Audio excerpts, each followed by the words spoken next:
હા, જય જિનેન્દ્ર જીતુભાઈ, આજે શુક્રવાર તારીખ 6/11/20, સમય સાર ચર્ચા આપણી 36 અને ગાથા 14 લેશું આજે. હાજી, જય જય ભાનુબેન, જય જય રજનીભાઈ, જય જય અંકિતભાઈ, લક્ષાબેન, જય જય. અચ્છા, હવે આપણે આજે 14મી ગાથા લેવાની છે.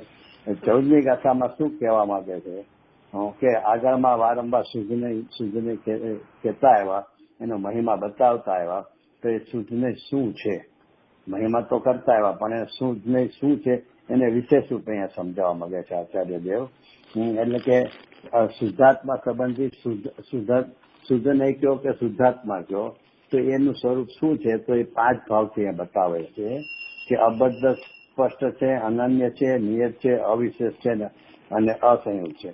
એટલે આવા 5 ભાવરૂપ આત્માની અનુભૂતિ એને તું શુદ્ધની જાણ, એમ અહીંયા આચાર્ય દેવ કહે છે.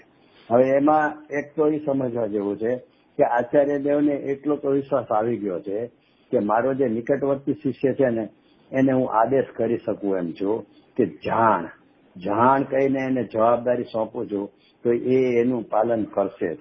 એટલે એમ સીધે કે હે શિષ્ય તું શુદ્ધની જાણ. હવે અહીંયા હે શિષ્ય કીધું છે, કેટલીક જગ્યાએ હે ભવ્ય પણ કહેતા હોય છે, જેમ કે બીજી ગાથામાં છે ત્યાં આચાર્ય હે ભવ્ય એમ કરી ભવ્ય છે એવું કહે છે.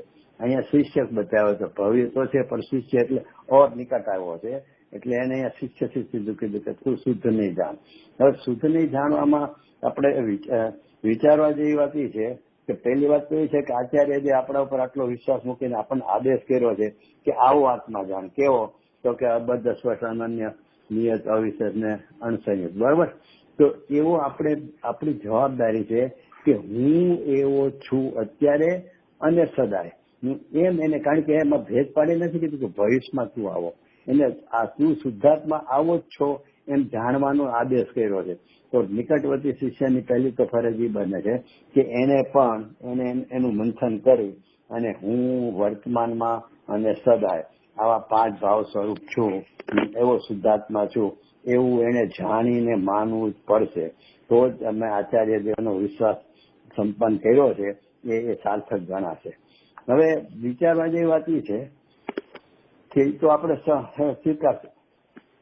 હા, એ તો આપણે નિકટવર્તી શિષ્ય એવા છીએ પાત્ર કે આપણે અત્યારે જે કહેશે એનો સ્વીકાર કરી જ લેવાનો છે. પણ તોય વિચાર તો આવશે ને કે આચાર્ય દેવ જાણે આપણને પરીક્ષા કરીને તો નથી કઈ કહેતા ને. જેમ કે 13મી ગાથામાં શું લીધું, તો કે 13મી ગાથામાં બતાવો છે કે શું ભૂતાર્થનો વિષય એને જાણીએ સમગ્ર, છતાં વાત કઈ રીતે ઉપાડી તો કે જીવાદી 9 તત્વોને ભૂતાર્થ નહીં જાણે, એટલે જીવાદી 9 તત્વોને જાણે શુદ્ધ નહીં છે, સમ્યક દર્શન છે એવું ત્યાં જાણે આપણને કહેતા હોય એવું આપણને ત્યાં લાગે છે.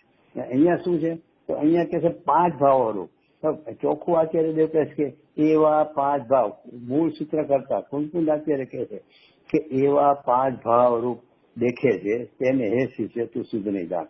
તો અહીં તો 5 પણ નથી આત્માને દેખાવાનું કીધું. સાહેબ આપણે 7મી ગાથામાં અમને બધા ગુણભેદ કાઢી નાખ્યા, તો એનો અર્થ એમ છે ને જ્ઞાન વાળો તે આત્મા, દર્શન વાળો તે આત્મા, વીર્ય વાળો તે આત્મા, ચારિત્ર વાળો તે આત્મા, સુખ વાળો તે આત્મા, એ 5 ભાવ વાળા આત્મા. ત્યાં તો તમે બધા ભાવથી ના પાડે કે એ ગુણભેદથી પણ આત્મા જણાતો નથી. અને અહીંયા 5 ભાવ રૂપ કહી દીધું. શુદ્ધ નહીંનો વિષય પ્રભુ આપણે એ રીતે બતાવ્યો કે એક રૂપ હોય ને એ શુદ્ધ નહીંનો વિષય. અને અહીંયા આપ ખુલ્લે અમને એવું સમજાવો છો કે 5 ભાવ રૂપે આત્માને દેખે તે શુદ્ધ નહીં. એટલે આપ પરીક્ષા કરો છો કે કઈ ખરેખર આમ છે? એટલે જેમ 13મી ગાથામાં આપણી પરીક્ષા કરીને જાણે વાત કરીને એ જ અહીંયા 14મી ગાથામાં કરી છે. એટલે મારું કહેવાનું શું છે કે આપણે નિકટવર્તી શિષ્ય એટલો તો તૈયાર થવાની જરૂર છે કે ક્યાં શું કહેવા માંગે છે આચાર્ય એ બરોબર આપણને લક્ષમાં આવવું જોઈએ કે ક્યાંથી ઉપાડીને ક્યાં લઈ જાય છે. અહીંયા 5 ભાવો રૂપ કે તો 5 રૂપપણાને તો કોઈ શુદ્ધને કહેવાય જ નહીં. તો આપણને ક્યાંથી ક્યાં લઈ જશે તો એનો જવાબ આપણને ટીકામાં મળશે. હવે હજી તો આપણે 5 ભાવોમાં આપણને એમ વિકલ્પ ઉઠે છે કે 5 ભાવો શુદ્ધનું કેમ આપણે એને જાણવો. હવે ત્યાં ટીકામાં શું કહે છે આચાર્ય દેવ, તો કે નિશ્ચયથી, એટલે કે ખરેખર અબદ્ધ સ્પષ્ટ અનન્ય નિયત અવિશેષ અસંયુક્ત એવા આત્માની જે અનુભૂતિ તે શુદ્ધ નહીં છે. એટલે હજી તો ઓલા 5 પણાનું માં આપણને હજી એમ થતું કે એક રૂપને બદલે 5 રૂપને શુદ્ધને કઈ રીતે જાણવો? ત્યાં તો અહીંયા શું કહી દીધું? અનુભૂતિ તે શુદ્ધની છે. એવા આત્માની જે અનુભૂતિ, હું અહીં આત્માને શુદ્ધને ન કીધો, આત્માની જે અનુભૂતિ તે શુદ્ધને છે. સાહેબ, છઠ્ઠી ગાથામાં બધા પર્યાયના ભેદો આપણે કાઢી નાખ્યા.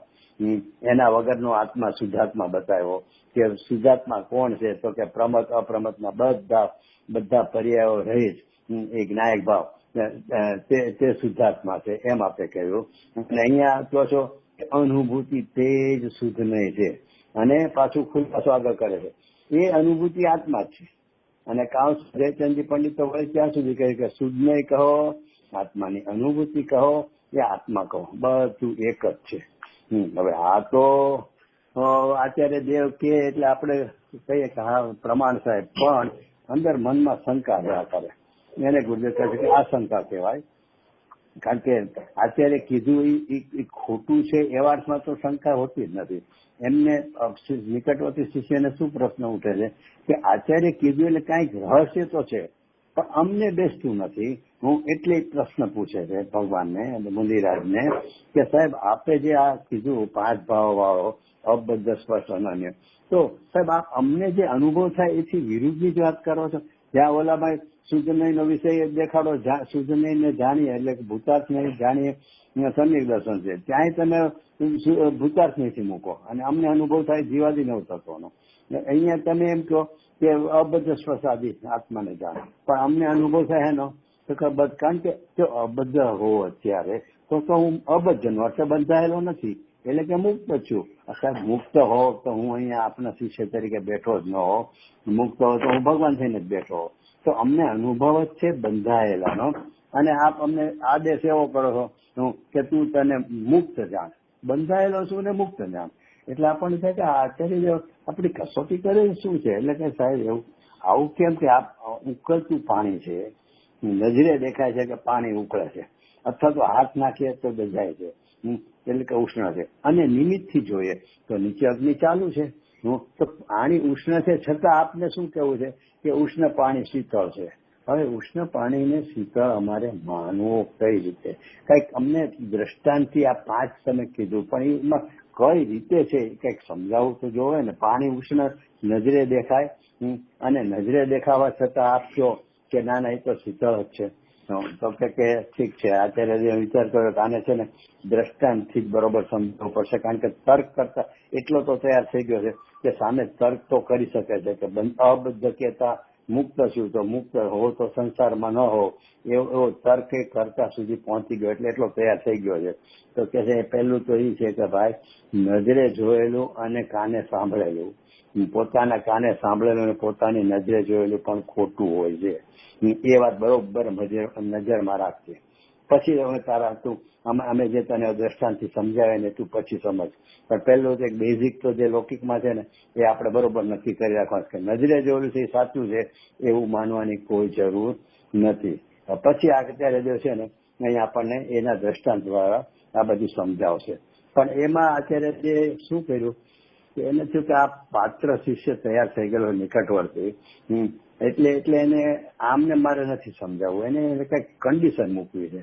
તો એ જયારે સામે મને આવા તર્ક કરે છે કે અમે તો બંધાયેલા છીએ અને તમે મને અબદ્ધ કહો છો, તો ચલો દ્રષ્ટાંતથી સમજાવીએ, પણ કઈક શરત મૂકી. હવે અમે કઈ શરત મૂકી છે એ એક વિચારવા જેવું છે.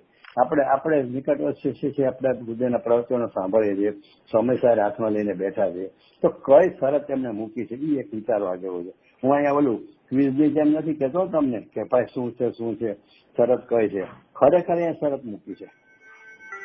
કઈ શરત છે એ આપણે વિચારવાનું. તો કે અહીંયા શરત ગજબની મૂકી છે કે હું તને આ 5 ભાવો યુક્ત અથવા 5 ભાવો રૂપ આત્મા બતાવીશ, પણ એક જ શરત, તો આત્મ સ્વભાવ સમીપ જઈને જોવાની મારી કન્ડિશન છે. તને જો હું બતાવું અબદ્ધ સ્પર્શ અનન્ય એ 5 ભાવ રૂપ આત્મા બતાવીશ, પણ તારે જોવાનો કઈ રીતે?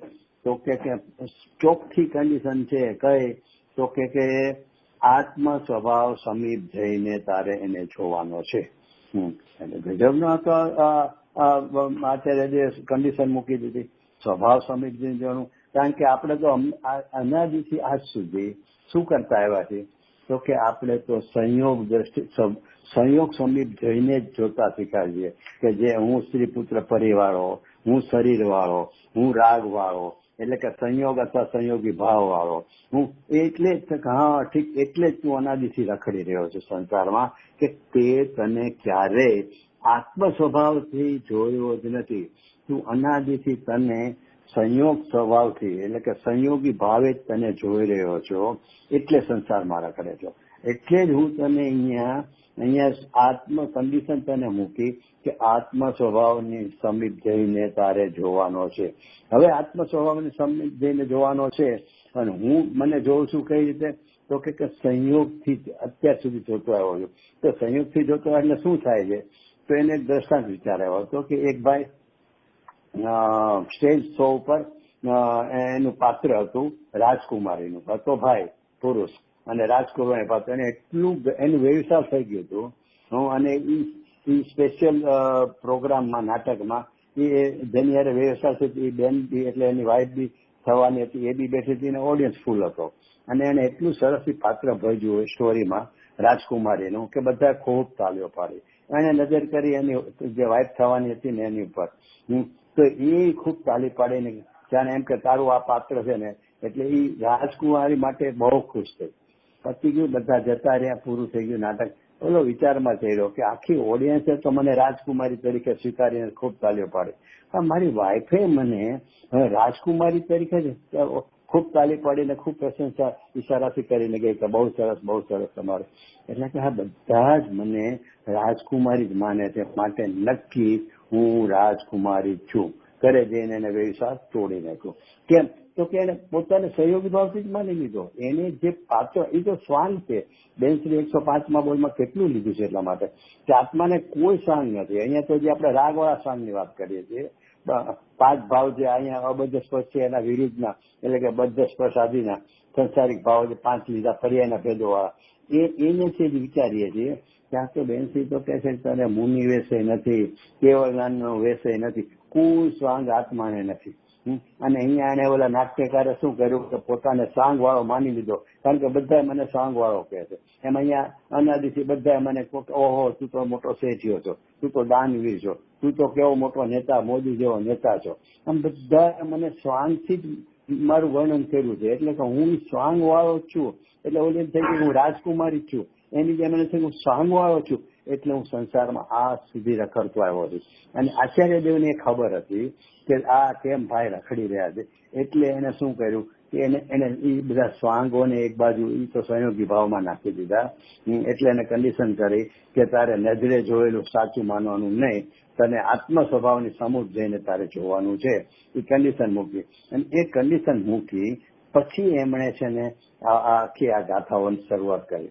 એટલે તમે જો હવે આપણે વાત થતી હતી તો પેલા 5 ભાવ કઈ રીતે હોઈ શકે, મુકુંદાચાર્ય કીધું, તો એનો જવાબ અહીંયા છે કે આત્મ સ્વભાવ સમિત જઈને જોવાનું કીધું ને, એ 5 બોલમાં ટીકામાં જોશો તો 5 બોલમાં આચાર્યદેવ શું કર્યું છે કે સ્વભાવ, આત્મ સ્વભાવ સમિત જઈને જો. બીજામાં તો કે આત્મ સ્વભાવની સમિત જઈને જો. બધામાં આત્મ સ્વભાવની સમિત જઈને જોવાનું કીધું છે. એટલે 5 પણ જોવાનું નથી કીધું. એ આત્મ સ્વભાવ, એ એવો આત્મ સ્વભાવ છે. એ એક ભાવનું વર્ણન કર્યું કે અબદ્ધ સ્પર્શ કેમ છે, એ બધું સમજાવતા કીધું. કોને જોવાનું છે તો કે આવા આત્માને, એટલે કે એના આત્માનો સ્વભાવ છે, આત્મ સ્વભાવને જોવાનું કીધું. એટલે 5 ભાવે નથી બતાવ્યો, આત્મ સ્વભાવ બતાવ્યો છે કે આત્મ સ્વભાવે જો એને તું શુદ્ધ નહીં જાણ. એટલે આત્મ સ્વભાવે એટલે 5 પણું ન રહ્યું, બધામાં એક જ પણું બતાવ્યું છે. જે 5 પ્રકારથી તને એક પણું બતાવ્યું છે, 5 પણું નથી બતાવવા માંગતા, એક પણું બતાવ્યું છે. આત્મ સ્વભાવ આવો, આત્મ સ્વભાવ આવો. હવે એ તો 525 કહી શકાય. હું બતાવ્યો છે કોને, તો કે એકરૂપ ભાવને. એકરૂપ ભાવને બતાવ્યો છે. એટલે માટે અહીંયા 5 ભાવની વાત નથી. 5 ભાવ કહેતા 5 ભાવો તો છે, પણ 5 પણે આત્માને જોવાની વાત નથી કરી. 5 પ્રકાર જે છે એના, એવો જે એક આત્મા છે એ આત્મ સ્વભાવને જઈને જોવાની વાત કરી છે. હવે બીજું અહીંયા સ્વભાવ સમિત જઈને જોવાની વાત કરી છે. સમિત જઈને એટલે શું, દ્રષ્ટાંતમાં તો સમજાશે કે કમળ ને પત્રીને આમ સંયોગથી જોતા એ પાણી વાળું લાગશે, અને સમીપ જઈને એટલે સાવ બહુ નજીક જઈને જોશે તો એને દેખાશે કે હા પેલું પાણીનું બિંદુ પાણીનું છે તો મોતીની જેમ આમથી ફરે છે, ચૂસાતું નથી.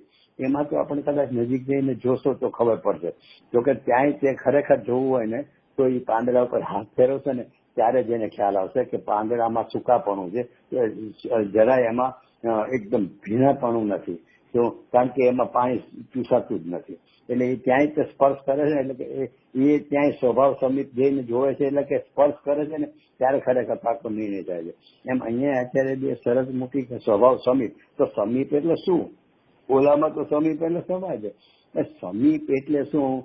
તો કે દૂર એટલે શું? તો કે દૂર એટલે પર્યાય પોતાને પર્યાયરૂપ તરીકે જોવે, એટલે કે સંયોગરૂપ જોવે, એ બધું દૂરમાં જાય. તો પર્યાય પોતાને હું પર્યાય છું, જે 11મી ગાથામાં લીધું, તે પર્યાય પોતાને પર્યાયપણે જોતી હતી, એનું નામ એનું અહીંયા કે છે એ છે સંયોગી ભાવથી જોઈએ. હવે સ્વભાવ સમીપ દઈને જોવાનું છે, તો એમાં કઈ રીતે જોશો? તો કે એ જ પર્યાય, એ જ જ્ઞાનની પર્યાય પોતાને અબદ્ધ સ્પર્શ અનન્ય આદિ જે ભાવ કીધા એ રૂપ શુદ્ધાત્માને હું એમય છું, એટલે કે પોતાનું અસ્તિત્વ એ શુદ્ધાત્માથી જે જોવે એનું નામ છે સ્વભાવ સમીપ. સ્વભાવ સમીપ એટલે પાસે અહીંયા બે પણ મારો સ્વભાવ આવો તો એ તો બે પણ રહ્યો. એમ મારો સ્વભાવ નહીં, હું તેમય પર્યાય પોતાને સ્વભાવમય જોશે, હું એનું નામ છે સમીપણું. એટલે અહીંયા જે શરત મૂકી ને સ્વભાવમય સ્વભાવ સમીપ જઈને જોવાની, એટલે એનો અર્થ એમ કહે છે કે તું સ્વભાવમય છો, હું એમ તું જો, ત્યારે તને અહીંયા શુદ્ધાત્મા નું સ્વરૂપ એટલે કે શુદ્ધ ને શું છે એ સમજાશે. હવે અહીંયા આપણે એક વાત એ હરવા રહી ગઈ કે આત્માની જે અનુભૂતિ તે શુદ્ધ નહીં. હવે આત્માની અનુભૂતિને શુદ્ધ નહીં કીધું, અને વળી કીધું કે અનુભૂતિ તે જ આત્મા છે અને એ જ શુદ્ધ નહીં છે. તો અનુભૂતિ તે શુદ્ધ નહીં કઈ રીતે હોય? એ તો આપણો પ્રશ્ન પહેલા જ હતો કે 11મી ગાથામાં ના પાડી છે ને અહીંયા આમ કે છે, તો કે ભાઈ અહીંયા છે ને બે ને અભેદ કરીને કીધું છે. એટલે શું છે કે જેમ નય અને નયનો વિષયના ભેદ નથી કરાતો ને, જેમ કે 11મી ગાથામાં શુદ્ધ નય ને વ્યવહાર નહીં, ખરેખર એના વિષયને બતાવવો છે. છતાં વિષયને અભેદ કરીને નયનો વિષય એ બેને અભેદ કરીને નય છે કહેવાતો હોય છે. એમ અહીંયા છે ને આત્માની અનુભૂતિ કીધી ને, તો એ અનુભૂતિને મુખ્ય કરી અનુભૂતિ કોની? અહીંયા આપણે કીધું જે અનુભૂતિ તે શુદ્ધ નહીં, પણ એ અનુભૂતિ કોની? તો કે એ અનુભૂતિ એમ નથી માનતી કે હું અનુભૂતિ છું, એટલે કે પોતાને પર્યટન નથી માનતી. અનુભૂતિ કોની? તો કે આત્માની. એટલે અહીંયા એવા આત્માની જે અનુભૂતિ તે ભલે શુદ્ધ નહીં, પણ એ અનુભૂતિ કોની એ મહત્વનું છે. કારણ કે અનુભૂતિનું કામ એક જ છે કે કાંઈ રાગની અનુભૂતિ કરે અને કાં આત્માની અનુભૂતિ કરે. એટલે અને બીજી વાત એ છે કે અહીંયા અનુભૂતિ તે શુદ્ધ નહીં કીધું, એટલે આપણને જો એમ થાય કે આ પર્યાયથી કેમ લીધું, તો કે પર્યાયથી લીધું જ નથી. કારણ કે પર્યાયથી તો કાર્ય તો બધું પર્યાયથી સમજાય. જેમ કે 11મી ગાથામાં કીધું કે વ્યવહાર ત્યાગવા યોગ્ય છે, એટલે કે વ્યવહારનો વિષય ત્યાગ કરવા યોગ્ય, અને નિશ્ચયનો વિષય તો કે ઉપાદેય કરવા યોગ્ય. તો નિશ્ચયનો વિષય જે ઉપાદેય કરશે તો એ કરશે કોણ? તો પર્યાય. આપણે કહેજો પર્યાય કહ્યું માટે પર્યાયનો વિષય થઈ ગયો. અરે પર્યાયને તો કરવાનું જ છે, એટલે કરનારની થી નથી જોવાનું, એ શું કરે છે એની ઉપરથી ભેદ પડે છે કે આ વ્યવહારને ગ્રહણ કરે છે કે નિશ્ચયને ગ્રહણ કરે છે. તો 11મી ગાથામાં જે કીધું તે શુદ્ધ નયને ગ્રહણ કરવો, કારણ કે એ ભૂચાલ છે, તો એ ગ્રહણ કરનારી ભલે પર્યાય છે, પણ એને કોને ગ્રહણ કર્યો? તો કે એ શુદ્ધાત્માને ગ્રહણ કર્યો, માટે શુદ્ધ નયના વિષયને ગ્રહણ કર્યો. તો એમ અહીંયા કીધું કે આત્માની જે અનુભૂતિ તે શુદ્ધ નય છે. તો અનુભૂતિ તો પર્યાય છે, પણ એ પર્યાયની વાત નથી. એ પર્યાયનું કાર્ય શું છે એની ઉપર આખો આધાર છે. એ બતાવે છે શુદ્ધ ને કોને કહેવા માંગે છે કે પર્યાયનું જે કાર્ય છે. તો શું કાર્ય છે? તો કે જે શુદ્ધાત્મા છે ને એમાં અહમપણું કહે છે કે આ તે જ હું છું. એટલે કે આ પાંચ ભાવ રૂપ જે આત્મા છે તે જ હું છું, એવી અનુભૂતિ કરે છે. એટલે અનુભૂતિને શુદ્ધ નહીં કીધું, પણ એ અનુભૂતિને તો શુદ્ધાત્મામાં અભેદ કરીને કીધું છે. અચ્છા, બીજું આપણે એ રીતે વિચારી શકીએ કઈ રીતે આપણે તો નિકટવર્તી શિષ્ય તરીકે બધું સંશોધન કરીને એનું જે કઈ આચાર્ય કે એનો વિચાર જ કરવાનો છે ને. એમાં કોઈ ભૂલ હોય તો આપણે સુધારી લેવાની અરસપરસ ચર્ચા કરીને. પણ આપણે એનો મર્મ તો પકડવો જ પડશે ને કે અનુભૂતિને કેમ કીધું શુદ્ધને. તો કે એક તો અભેદ કરીને વિષય અને વિષયને અભેદ કરીને કહેવાની પર શાસ્ત્રમાં પદ્ધતિ છે એક. બીજું અનુભૂતિ એટલે શું તો કે નિર્વિકલ્પ અનુભવ. અનુભૂતિ આપણે ક્યારે કહીએ ઓલી પરિણતિ છે ને એ તો ચોથા ગુણસ્થાનથી પ્રગટ થઈ જાય. તો એ પરિણતિ તો શું છે કે રાગ અને આત્માની ભિન્નતા ભેદ જ્ઞાન. એ તો એકવાર થયું એટલે છે કે એને પૂરું થાય કે સિદ્ધ થાય ત્યાં સુધી અને સિદ્ધમાં એ ધારા પ્રવાહ એ ભેદ જ્ઞાન તો ચાલુ છે બરાબર. એની ભિન્નતા એનું નામ છે પરિણતિ. એનું નામ છે પરિણતિ. હવે અહીંયા અનુભૂતિ છે ને તો અનુભૂતિ તો કોને કે જયારે નિર્વિકલ્પ અનુભવ થાય ને એને અનુભૂતિ કે બરોબર છે સામાન્ય પ્રયોગમાં. તો એ જે અનુભૂતિ છે તો અહીંયા જે આત્માની અનુભૂતિ કીધી એટલે કે ત્યારે આત્માનો નિર્વિકલ્પ અનુભવ. તો તે શું છે તો આત્માના નિર્વિકલ્પ અનુભવ વખતે એને પર્યાય જણાય છે. અનુભૂતિની પર્યાય જણાય. પર્યાયને કાંઈ ખબર નથી. એને તો જે આત્મા જણાયો ને એમાં એકાકાર થઈ જાય છે. હું એમાં કે એવો ભેદ જ નથી રહેતો કે આ દ્રવ્ય છે ને આ પર્યાય છે એવું કાંઈ. એકલો નાયક એ તે હું ભલે છે બહુ થોડા સમય માટે. કારણ કે અંતર્મુખ તો કેવળ થઈ જાય શ્રેણી ચાલુ થઈ જાય ભલે થોડા સમય માટે. પણ એ વખતે પણ અનુભૂતિનો જે વિષય છે ને એ મય જ અનુભૂતિ થઈ જાય છે. એટલે કે ત્યાં આ અનુભૂતિ એવો ભેદ જ નથી રહેતો. એટલે એ અપેક્ષાએ પણ અનુભૂતિને આત્માની જ અનુભૂતિ છે. એટલે આત્મા જો એ શુદ્ધને કહીએ આપણે આત્માને અબદ્ધ સ્પર્શાદી તો એની અનુભૂતિ એ પણ તેમાં એકાકાર થઈ ગઈ છે. એટલે એને પણ આપણે શુદ્ધ નહીં કહી શકીએ. એટલે જે અહીંયા કીધું કે શુદ્ધ નહીં કહો, આત્માની અનુભૂતિ કહો કે આત્મા કહો, એ ત્રણેય એક જ છે, જુદા નથી. હવે આટલી જયારે વાત થઈ ને એટલે શિષ્ય એટલું તો સમજી ગયો વાત તો બરોબર છે. હાજી તો આપણે અહીંયા જે તમે વાત કરી એ પ્રમાણે એને એની લાઈનમાં જે અલિંગરણના 20મા બોલમાં વાત આવે છે એ અપેક્ષા અહીંયા લાગુ પડશે કે અનુભૂતિ તે જ આત્મા. હા, હવે એમાં શું છે એ ગુરુદેવે લીધું છે. તમે કદાચ મને લાગે વાંચીને રિફર કર્યું હશે અથવા એ 15મી વાર માંગ્યું મને યાદ નથી. એમાં ગુરુદેવે 20મો બોલ યાદ કર્યો છે. ત્યાં એકચ્યુઅલી ત્યાં શું છે 20મા બોલમાં ખરેખર જોવો ને તો ત્યાં તો જે પેલા 18, 19, 17 બોલ છે ને એમાં તો આત્માનું સ્વરૂપ જ છે એક પ્રકારે. એટલે કે એ પ્રમાણનો વિષય છે. દ્રવ્ય ને પર્યાય બંનેની વાત આવે બરાબર છે.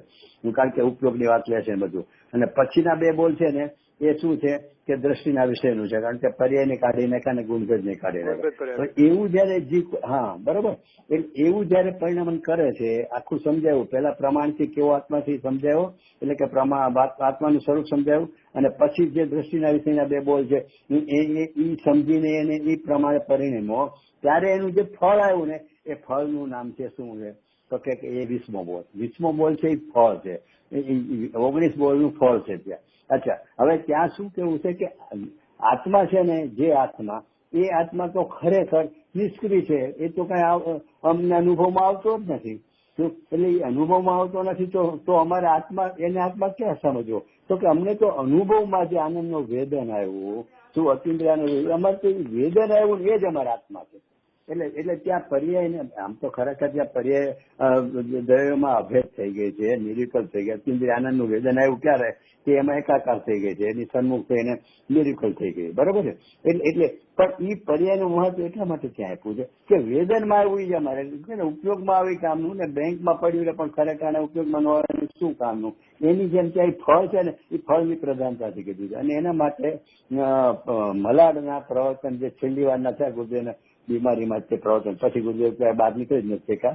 92મી જન્મ જયંતિ ઉજવવાની જ નથી. 91મી જન્મ જયંતિમાં જે 2 પ્રવચન થયા હતા એક આપણે વાત થઈ હતી કે શુદ્ધાત્મા કોણ છે શું એમાં પાત્રતા શિષ્ય કેવો હોય એની ઉપર 1 કલાક ચાલ્યો. ખાલી કોણ છે શિષ્યની પાત્રતા હોય. અને બીજો બોલ છે ને ક્યાંક 201 કેવું છે 201 છે એની ઉપર ચાલ્યું. એટલે ત્યાં તો કે અનુભૂતિ એ જ. અને એમાં તો પછી મેં પ્રવચન 2 વાર આત્મધર્મ આપ્યા હતા ઘણી વાર. એમાં ગુરુદેવ છે ને અનુભૂતિની જ વિશેષતા કરી છે. એ અમારી બલિહારી કોની ગુરુદેવ ઓલું આવે છે ને ગુરુ ને શિષ્ય બંને ઉભા છે. અરે ગુરુ ને ભગવાન બંને ઉભા છે તો બલિહારી કોની? તો કે અમને ગુરુની બલિહારી કે એને અમને અહીંયા ભગવાન બતાવ્યા આ ભગવાન છે. એમ અહીંયા છે ને ગુરુ કહેતા પર્યાયની બલિહારી વિશ્વાબોલમાં બતાવી કે અમને આ આત્મા છે એવું બતાવ્યું કોણે, અથવા તો આવો આનંદ સ્વરૂપ આત્મા છે એવું કરાયો કોને, તો કે આ વિશ્વા બોલે એટલે એ પર્યાય. એટલે અમારે તો પર્યાય એ જ આત્મા છે, એ જ ત્યાં વિશ્વાબોલમાં લીધું છે. અને અહીંયા શું છે કે છે તો એ જ અનુભૂતિની વાત જે વિશ્વાબોલમાં લીધી છે, કારણ કે અહીંયા એમ જ કહેવાય કે અનુભૂતિ તે જ શુદ્ધ નહીં છે. પણ અહીંયા થોડુંક ઓલાથી છે ઓલાને ત્યાં ફળરૂપ બતાવ્યું છે. અહીંયા તો શું છે કે 5 ભાવરૂપ જે આત્મા છે એ આત્મા કહો કે એની અનુભૂતિ કહો એ બધું એક જ છે. અહીંયા આત્મા અમારે ઓલામાં તો શું છે કે અમારે જે વેદન આવ્યું ને એને અમે આત્મા કહીએ છીએ. અહીંયા વેદન આવ્યું એમ જુદું નથી પાડ્યું. અહીંયા વેદન કહો તો વેદન કોનું છે? આત્માનું. માટે આત્મા છે ને એને શુદ્ધ નહીં કહ્યો, અને એ આત્માનું વેદન એટલે અનુભૂતિ એને પણ શુદ્ધ નહીં કહો. એ રીતે અહીંયા શુદ્ધ એમાં લીધું છે. તો એવું હું સમજુ છું. તમારે આમાં કઈ કોઈ વિશેષ ખુલાસો હોય રજનીભાઈ તો કયો વિશ્વાબોલને આના સંદર્ભમાં. રજનીભાઈ હલો, સોરી હું મ્યુટ પર મૂકી દઉં છું કે અવાજ ના કાંઈ. અચ્છા ઓકે બરાબર. હા બસ. અચ્છા હવે અહીંયા શું થયું કે શિષ્યને જયારે આવો પ્રશ્ન પૂછ્યો, શિષ્યને જયારે આ કન્ડિશન મૂકીને સમજાવ્યું ને કે ભાઈ તારે સ્વભાવ સમિત જઈને જોવાનું છે, તો ત્યારે પછી આચાર્ય દેવ શું કે હવે આને આપણે દ્રષ્ટાંતથી આપીએ. હવે જો આપણે એકવાર વાત થઈ અગાઉ કે દ્રષ્ટાંત એવા હોવા જોઈએ કે સિદ્ધાંતનો હાનિ ન થાય, પણ દ્રષ્ટાંત એવા હોય કે સિદ્ધાંત એમને સરળતાથી સમજાય. તો અહીંયા છે ને આચાર્યજીની ખૂબી છે કે 5 તમે જોશો તો 5 આપણે જોશું ને તો એટલો જબરદસ્ત દ્રષ્ટાંત છે કે એમને વચ્ચે આપણને સિદ્ધાંત સમજાય ગયું લાગે. કઈ રીતે? તો કે કમળ એનું પત્ર. હમણાં જો 2 વર્ષ પહેલા અમે લોકો મારો દોસ્ત સાથે જ્યોતિષ એના ફેમિલી સાથે દિવાળી કરવા શિખરજી ગયા હતા. પછી એ લોકો તો નીકળી ગયા અઠવાડિયામાં દિવાળી કરીને, અને અમે લોકો મહિનો રોકાઈ ગયા હતા. પણ અમે લોકો બધા સાથે ગયા હતા, પાવાપુરી ગયા હતા. જયારે મને બરોબર યાદ થઈ ગયા પાવાપુરીમાં છે ને કમળ ત્યાં દેખાય. બરોબર, તરત જ આવડા પર યાદ આવ્યું કે વાત સાચી, આ કમળ છે ને એ છે ક્યાં? તો કે જળની મધ્યમાં છે, અને એની ઉપર પાણીના ઓલા ટીપામાં ફરે છે. એટલે એનું કે પાણી ચૂસાતું નથી. એટલે છે જળની મધ્યમાં, એટલે કે જે બદ્ધ સ્પર્શ કેવું ને કે બંધાયેલું છે, જે અનુભૂતિ છે મને અનાદિથી સંયોગ ભાવથી, એ સાચું છે કે બંધાયેલું છે, એ જળની વચ્ચે રહેલું છે. જળની બહાર જમીન ઉપર કમળ નથી, એ વાત એ સાચી. અને તો કે કઈ પાણીના બિંદુ આમ તેમ કેમ ભેડા કરે છે, કેમ ચૂસાઈ નથી જતા? એટલે એનો અર્થ એને સ્પર્શતાય નથી. એટલે દ્રષ્ટાંત આચાર્ય જે એવા આપ્યા છે આમાં 5 કે અબદ્ધ સ્પર્શ કઈ રીતે છે, અનન્ય કઈ રીતે છે, નિયત કઈ રીતે, બધું એની દ્રષ્ટાંતથી જ સમજાઈ જાય છે આપણને. એટલે એટલું બધું સરળ થઈ જાય દ્રષ્ટાંતથી.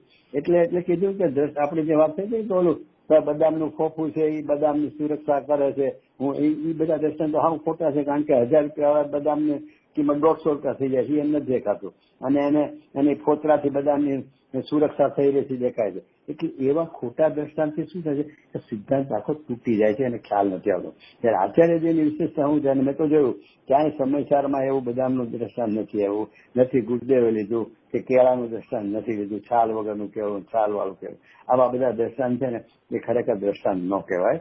દ્રષ્ટાંત આવા કહેવાય જે આચાર્ય દેવ આપ્યા છે, એ આની ઉપરથી ખ્યાલ આવે છે. અચ્છા, હવે આચાર્ય દેવ શું કરે છે અહીંયા કે જળ કમળનું જે સચોટ દ્રષ્ટાંત આપ્યું ને, હવે એમાં આપણે બહુ વિચારવા જેવું છે. પેલા આપણે ઉપરથી લઈએ કે અહીંયા જે સંયોગ દ્રષ્ટિથી જોવાની વાત કરી, તો સંયોગ દ્રષ્ટિ જોવા શું ભૂલ થાય તો આપણે એક ઓલું રાજકુમારીનું દ્રષ્ટાંત જોયું. હવે આપણે તો પ્રથમાની યુગથી સમજીએ કે સીતાજી એ આગલા ભાવમાં મુનિરાજને અર્જિકાને દૂરથી વાતો કરતા જોયા, અને એને શંકા કરીને 12મા બધે વાત કરી કે આ 2 જણા આજે રાતના સાંજના ટાઈમે, એટલે કે ભલે જે ટાઈમ હોય છે 4 વાગે કે 5 વાગે જે હોય, પણ એની મર્યાદા માટે વાત કરે, રાતના ન કરે.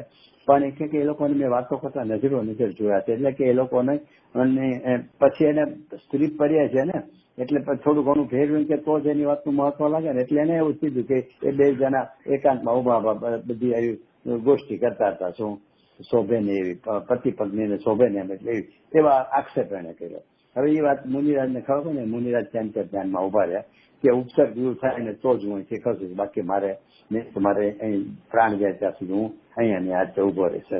એટલે પછી તો આખી લાંબી કથા છે, પણ કહેવાનું બદલે દેવ આવીને ઓલું કરે છે ને ઓલો ક્ષમા માગે. હવે પછી કે છે કે ભાઈ એ સંયોગ દેશી દૂરથી ને જોયેલા ને એટલે મને એ લોકોની ચેષ્ટા બધી ખોટી છે, આમ છે તેમ છે. હવે ત્યાં નજીકથી સ્વભાવ દ્રષ્ટિથી જાય એને સમજાવ્યું ને કે અરે મુનિરાજ કોને કે એને સ્વભાવ દ્રષ્ટિ એટલે કે મુનિરાજ તો વિતરાગની મૂર્તિ હોય છે, વૈરાગની મૂર્તિ હોય છે. એને સ્ત્રી શું, માં શું, બેન શું, પુરુષ શું, સ્ત્રી શું, કોઈ ભેદ એને કોઈનું લક્ષ જ નથી હોતું. એટલા મહાન વૈરાગી હોય છે. એ એને મુનિરાજનું જ્યાં સ્વભાવથી જો એને વર્ણન કર્યું ને સીતાને બહુ પસ્તાવો થયો, હા મેં બહુ ગજબની ભૂલ કરી છે. અને પછી એને પશ્ચાતાપ કર્યો, માફી માંગી. એટલે એ દુર્ગતિ ન ગઈ, નરક આદિમાં તો ન ગઈ, પણ તોય એને જેટલું કર્યું એનું કાંઈક તો છાંટા પડે જ ને કે આવા મફતમાં તો જાય જ નહીં ને. ભલે ઘેર જઈને પછી બધાને ખુલાસો કરી આવી આ છે તે છે, તો પણ એને બંધ પડ્યો છે અસાતાનો આટલો. તો એના લઈને એને જયારે રાવણને ત્યાંથી જીતીને લઈને આવે છે રામચંદ્રજી, પછી કોઈ એની ટીકા કરે છે ને એને ફળમાં એને જંગલમાં જવું પડે છે. એટલે મેં આત્મધર્મમાં આ કથા 2 વાર આપેલી છે અને હેડિંગ શું આપ્યું છે 2 વાર કે જૂઠા આક્ષેપથી બચો, કોઈને માટે ખોટો આક્ષેપ નહીં કરવો. આપણો વિરોધી છે માટે જરાક ક્યાંક એવી વાત બની ને એટલે એનો ખોટો આક્ષેપ કરી દઈએ તો કે જૂઠા આક્ષેપનું ફળ આ સીતાજીએ ભોગવ્યું છે. એટલે મેં 2 વાર કથા આપી. એટલે આપણે તો અહીંયા વાત થાય છે કે એટલે અહીંયા સંયોગ દ્રષ્ટિથી જોવાની ભૂલ કરી એટલે એને સીતાજી આવો આક્ષેપ કર્યો. અને જ્યાં સ્વભાવથી મુનિરાજના સ્વભાવથી જ્યાં સમજી કે ઓહો મારી કેટલી ભૂલ છે. એટલે અહીંયા આખી આ 5 બોલમાં સંયોગ દ્રષ્ટિ અને સ્વભાવ દ્રષ્ટિ એની ઉપર જ આધાર છે.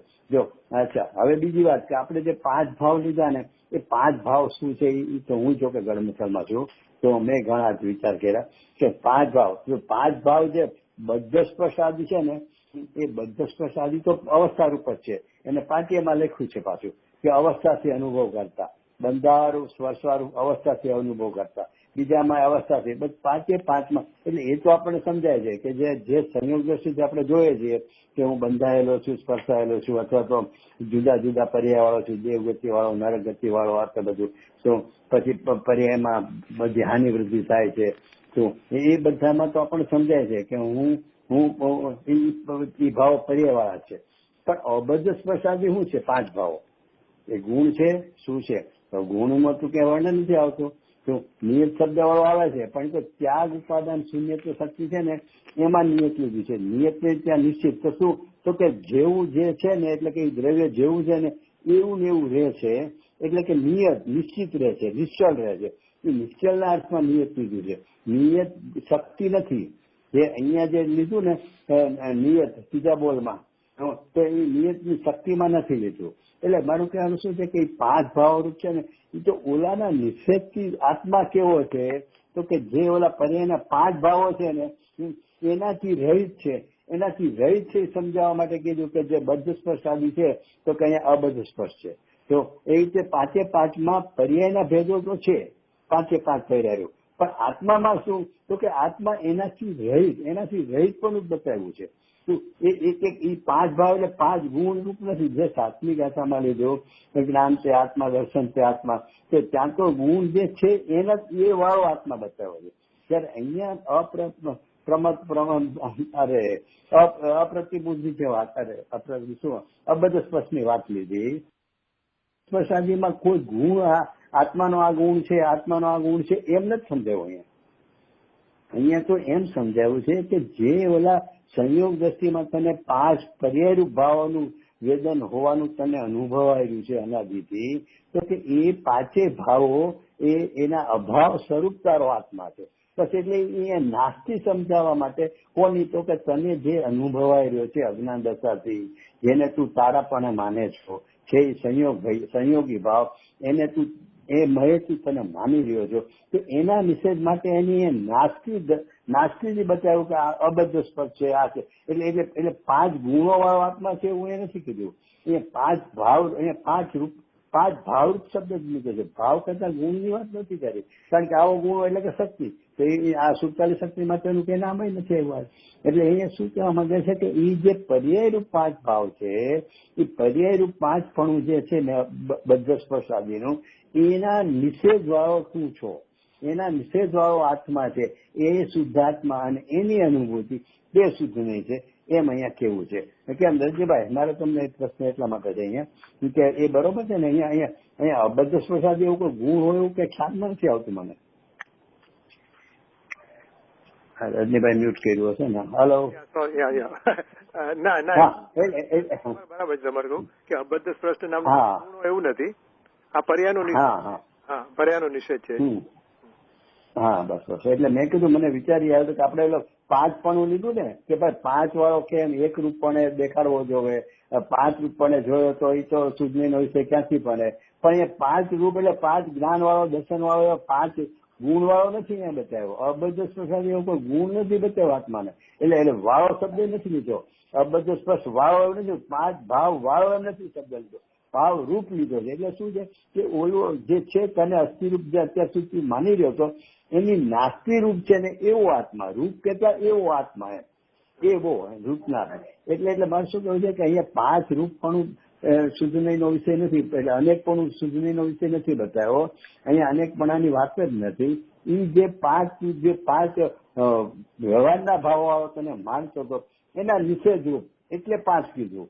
એટલે એ તો એવો આત્મા છે, ઓલો તું માને છે ને એવો આત્મા નથી, પણ એના નિષેધ વાળો એવું જેનામાં નથી એવો આત્મા તું છો, હું એનો અનુભવ કર, એ મેં અહીંયા વાત લીધી છે. એટલા માટે અહીંયા છે ને અનેકપણાથી આચાર્ય દેવા પણ એમ થાય કે 5 ભાવ રૂપ આત્માને દેખો તો એ અનેક રૂપ આત્માને દેખે શુદ્ધને કેમ હોય, તો કે અહીં અનેક રૂપની વાત જ નથી.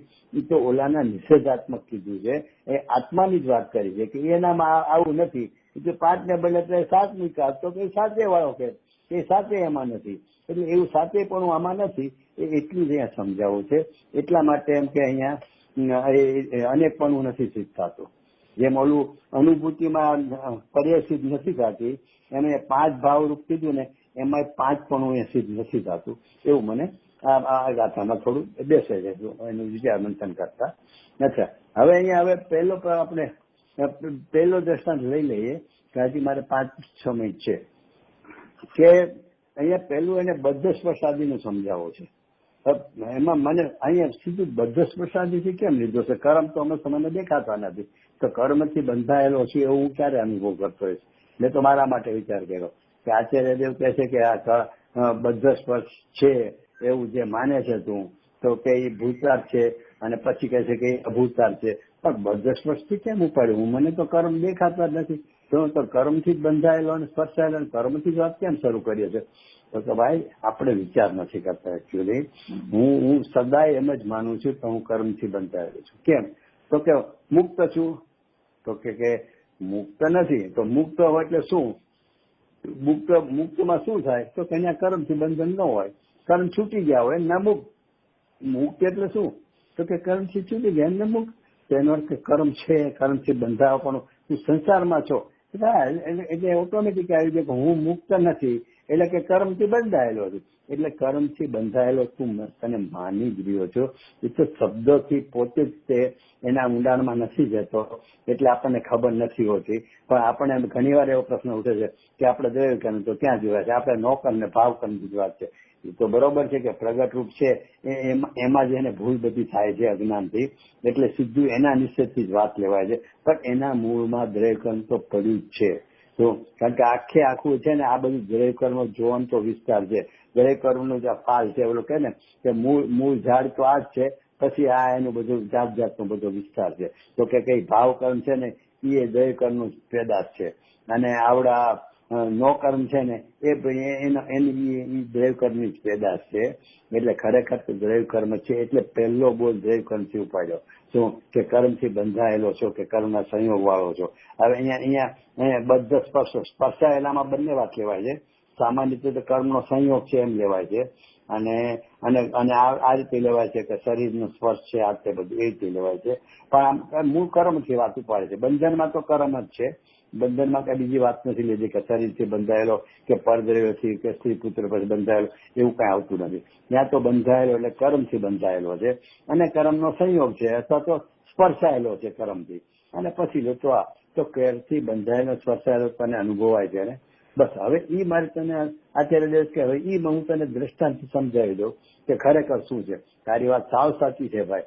ઓલો કોઢિયાને કીધું રાજા આગળ જઈને કે આને ચાડી કાઢનારો ખોટો નથી અને પછી સજા નહીં આપતા, એટલે આટલું કે આંગળામાં એક તેરવામાં કોડ રાખ્યો હતો કે આ છે આટલું, એટલે સાચું તો છે.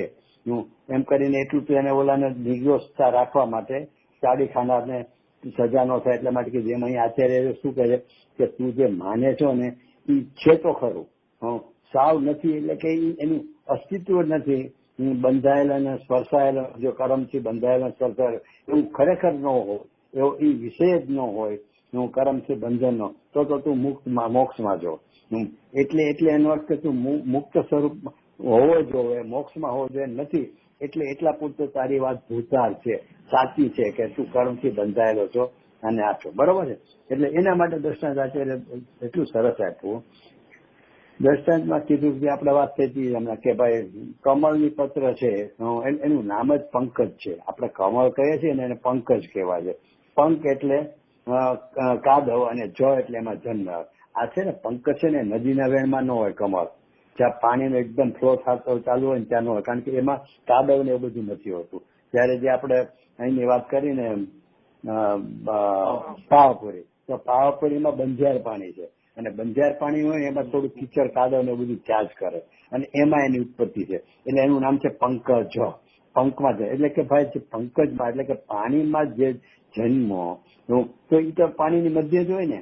જે પાણીમાં જન્મે એ પાણીને પૈસા વગર નો હોય, એટલે પાણી જ હોય ને, કારણ કે પાણીની મધ્યથી જન્મેલો છે. અને આપણે નજરે જોઈએ છે કે પાણીની મધ્ય રહેલો છે એટલે કે બંધાયેલો છે. મધ્ય રહેલો કે બંધાયેલો તો કે એ કર્મથી બંધાયેલો છે. કેમ તો કે કમળ છે ને એ પાણીની મધ્યમાં જ રહેલું છે. એટલે કે એ તો બરોબર છે કે તારી વાત સાચી છે, કર્મથી બંધાયેલો. પણ તે શું જેવું અવસ્થા દ્રષ્ટિથી, એટલે કે સંયોગ દ્રષ્ટિ, એ જે અવસ્થા જોઈ ને એ અવસ્થાને કઈ રીતે જોઈ છે, સંયોગ દ્રષ્ટિથી જોયું છે. આ આખી ગડમથલ અથવા ગોટાળો જે અજ્ઞાનથી જે આખો ઉત્પન્ન થાય છે ને, એનું કારણ જ આ છે કે એને સંયોગ દ્રષ્ટિથી બધું જોવાની ટેવ પડી જાય. એટલે કીધું પહેલેથી કે નજરે જોયેલું સાચું છે એ વાત પહેલા કાઢીને પછી જ અમારી વાત સાંભળજો. એટલે કે સંયોગથી તને દેખાય તો કે સાહેબ અગ્નિથી પાણી ઊણું થતું જોયું છે, કોઈ દિવસ તમે અગ્નિ વગરનું પાણી ઊણું થતું અથવા તો ફ્રીજમાં રહેલું પાણી ઊણું થતું મેં જોયું જ નથી. અગ્નિ હોય તો જ થાય છે. એટલે સંયોગ દ્રષ્ટિથી જોવાની જે અનાદિની ટેવ છે ને, એટલે કે છે કે ભાઈ તું સંયોગ દ્રષ્ટિથી જોશો ને એટલે એ સંયોગ દ્રષ્ટિની અપેક્ષા એ વાત સાચી છે, કારણ કે ત્યાં છે ખરું સંયોગ તો છે જ, કારણ કે એ કાદવમાં જન્મેલું છે, એટલે કે જળમાં જ ઉત્પન્ન થયેલું તો છે જ. એટલે એ ખોટું નથી, પણ એ દ્રષ્ટિથી ત્યાં કે કાદવની મધ્ય તને દેખાય છે ને, એ તું જોશો ને કે કાદવની મધ્ય છે એટલે તને એ સંયોગ દ્રષ્ટિથી તને દેખાય છે, એ સાચું છે. પણ હવે તું સ્વભાવ દ્રષ્ટિથી એને જો, એને સ્વભાવ દ્રષ્ટિથી જો. શું જોવાનું છે કે એ પાંદડાની ઉપરની જે પાણીનું બિંદુ છે ને, એ મોતીની જેમ અથવા તો મર્ક્યુરીની જેમ પારો આમથી તેમ દોડે ને એમ ભેડા જ કરે છે, આમથી તેમ જરાક હવા આવે એ પ્રમાણે અલબત્ત ત્યાં કરે. એ ચૂસાય કેમ નથી થતો? કપડા ઉપર પાણી મૂકો તો ફટકથી ચૂસાય છે પાણી. કોઈ દિવસ કપડા ઉપર આપણે મોતીના બિંદુ જેમ પાણીને દરતું જોયું છે?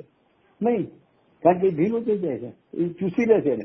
તો અહીંયા કમળનું પત્ર છે એ ક્યારેય પાણીના બિંદુને ચૂસતું નથી અને મરક્યુરી જેમ દોડે છે. એનો અર્થ એ થયો કે કમળનું પત્ર છે ને એ ક્યારેય ભીંજાયેલું હોતું જ નથી. જો ભીંજાતું હોય ને તો એને ચૂસી લીધા વગર રહે જ નહીં. માટે એ શું થયો તો કે એ કમળના પાંદડાનો સ્વભાવ. અને ખરેખર શું છે તો કે એ સ્વભાવ સમિત જઈને જોતા, એટલે કે જે પાંદડાને સ્પર્શ કરશું ને ત્યારે જ પાકવાનું. કેમ તો કે જ્યાં પાંદડાને સ્પર્શ કરશું તેમાં એક પ્રકારની ઝીણી રૂવાટીનો અનુભવ થશે.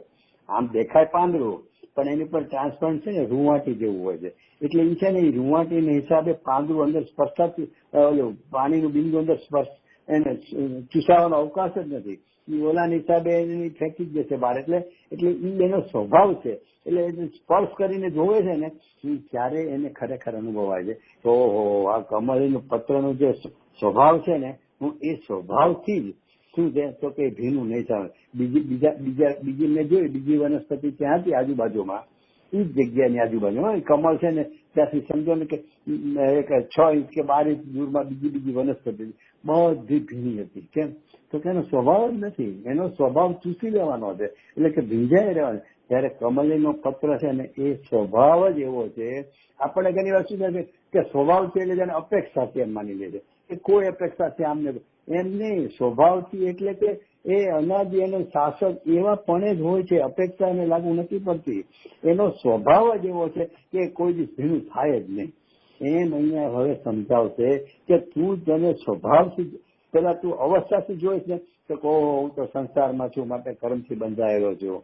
ઓલામાં શું કીધું કે સ્વભાવથી જોઈશ ને તો એ તે આગળ જે જોયું હતું ને એ અભૂતાર છે. જેને તમે અમે ભૂતાર કીધું હતું કે કમળીનું પત્ર પાણીની મધ્યમાં છે, જો એ ભૂતાર છે એમ કીધું હતું. કારણ કે સંયોગ દ્રષ્ટિથી બરોબર છે એટલા માટે સાવ નથી એવું સંયોગ તો છે જ. ત્યાં પાણીની વચમાં કમળ છે એવો સંયોગ તો છે જ, એટલે એ ભૂતાર છે. હવે શું કે છે કે તું સ્વભાવ સ્પર્શ કરીને જોવે છે ત્યારે તેને જે અનુભવ થયો ને કે ચૂસાયેલું નથી રહેતું, એટલે કે કોરું જ રહે છે. એટલે એનો અર્થ છે આગળ જે જોયું હતું ને સંયોગ દ્રષ્ટિથી એ તારો નજરનો દોષ હતો. એ નજરની ભૂલના હિસાબે એને ભીનું માનેલું કે પાણીના મધ્યમાં છે એટલે.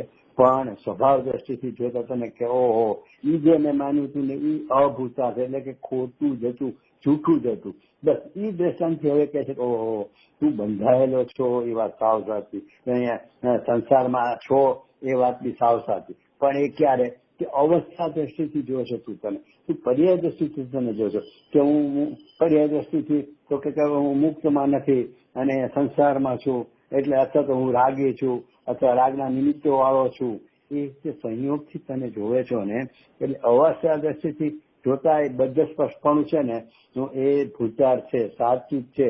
એટલે એનો અર્થ કે ગધેડાના શિંગડા જેવું નથી. તને જે અનુભવ થઈ રહ્યો છે ને અમે ઉડાડતા નથી સાવ, અમારે તને સમજાવવો છે તો અબદ્ધ સ્પષ્ટ સિદ્ધાર્થમાં અને એટલા માટે અમે નિષેધ કરીએ છીએ તેનો તો કે બદ્ધ સ્પષ્ટનો.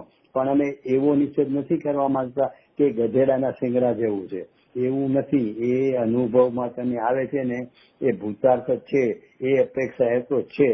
તો પણ પૂજગલથી જરાય નહીં સ્પર્શાવા યોગ્ય એવા આત્મ સ્વભાવની સમીપ થઈને અનુભવ કરતા બધા સ્પર્શપણું અભૂતાર છે, અસત્યાર છે. હવે શું કે છે કે પૂજગલથી જરાય નહીં સ્પર્શાવા યોગ્ય એ આત્મ સ્વભાવ કેવો છે તો કે એ કોઈ દિવસ એનાથી સ્પર્શાય જ નહીં, એનાથી કોઈ દિવસ સ્પર્શાય જ નહીં. કેમ તો કે તો બે દ્રવ્ય એક થઈ જાય, તો બે દ્રવ્યની ભિન્નતા 6 દ્રવ્ય જ નહીં રહે. અરે 6 દ્રવ્ય ક્યાં બે જીવ દ્રવ્ય એક થઈ જશે. અહીંયા તો જીવ ને પૂજગલ ની વાત આવે, કર્મની વાત છે. પણ કોઈ પણ બે દ્રવ્યનો સ્પર્શ થાય ને તો એ એકરૂપ થઈ જાય. એટલે કે છે કે અહીંયા કે છે કે આત્માનો જે સ્વભાવ છે ને એ સ્વભાવ ક્યારેય અન્ય દ્રવ્ય એવા જે કર્મ એ કર્મને સ્પર્શતો જ નથી. એટલે કે એવા આત્મ સ્વભાવની સમીપ જઈને એટલે એવો આત્મ સ્વભાવની સામે અને સ્વભાવ સમિતિની વ્યાખ્યા આપણે કરી કે એ સ્વભાવમય હું છું એમ તું જોઈશ. કારણ કે અહીંયા ઓલા પાંદડામાં તું સ્પર્શ કરીશ સમીપ જઈને તો ત્યાં તો પાંદડાના સ્વભાવની સમીપ જઈને જોતા તું સ્પર્શ કરી શકે. અહીંયા સ્વભાવ સમીપ જઈને જોતા આત્માને ક્યાં કઈ સ્પર્શ કરવાનો? તો અહીંયા સ્વભાવ સમીપમાં શું કરવાનું છે?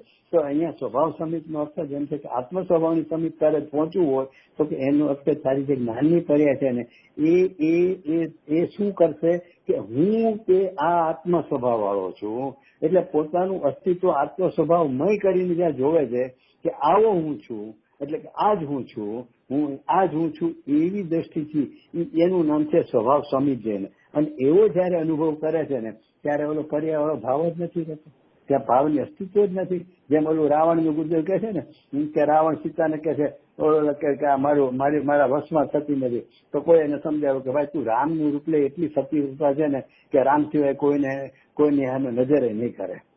તો કે તારે જો એને અત્યારે વશ કરવી હોય ને તો કે તું રામનું રૂપ લઈ લે, અહીંયા આગળ જા. તો કે એ મેં ખર્ચો કરી લીધો, રામનું રૂપ લઉં છું ને ત્યાં મને માતા બેન જ દેખાય છે. કારણ કે રામના જેવા સંસ્કાર છે એવા સંસ્કાર મારામાં આવી જાય છે. ત્યાર પછી એની આગળ જાવ સિદ્ધ નથી થતો. તો એટલે એમ અહીંયા કહે છે કે જ્યાં એ પોતાને આત્મ સ્વભાવ સમજે, પોતાને આત્મારૂપ જે સમજે છે ને, આ તે હું સ્વભાવ સમજુ, એટલે કે આત્માનો જે સ્વભાવ છે એમાં જ્યાં પોતાને જાણે છે, ત્યાં ઓલા ભાવો જ રહેતા નથી.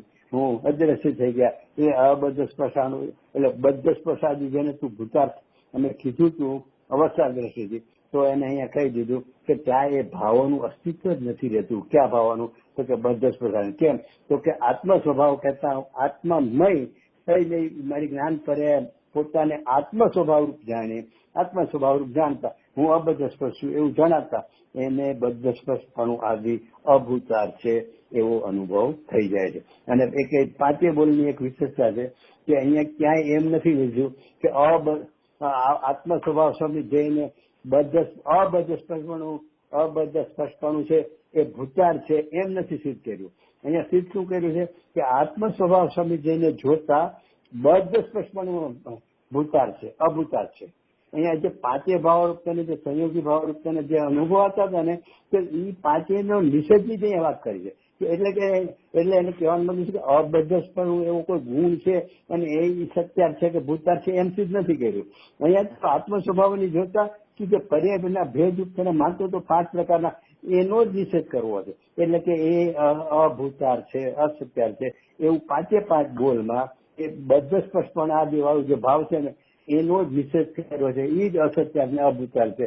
એકે બોલમાં એમ નથી લખ્યું કે આત્મ સ્વભાવની સમીપ જોતા અબદ્ધ સ્પર્શપણું ઉતાર છે એમ સિદ્ધ નથી કર્યું. બતાવ્યું એનાથી પણ એમ સિદ્ધ નથી કર્યું. સિદ્ધ ઓલું કર્યું છે કે આનો અભાવ છે એમ સિદ્ધ કર્યું છે. એટલે કહેવાનો મતલબ છે કે અહીંયા અબદ્ધ સ્પર્શાદી 5 ભાવરૂપ કહેતા આત્માનું સ્વરૂપ સમજી અને આત્માને જ સિદ્ધને બતાવ્યો છે. 5 પણાને કે અનેકપણાને અહીંયા સિદ્ધના વિષયમાં નથી બતાવ્યો, અહીંયા એક પણ જ બતાવ્યું છે. ચાલો આપણે આજે થોડું વાર મોડું થયું. ચાલો જય જીનેન્દ્ર રજનીભાઈ. ઓકે, જય જીનેન્દ્ર. સોમવારે જય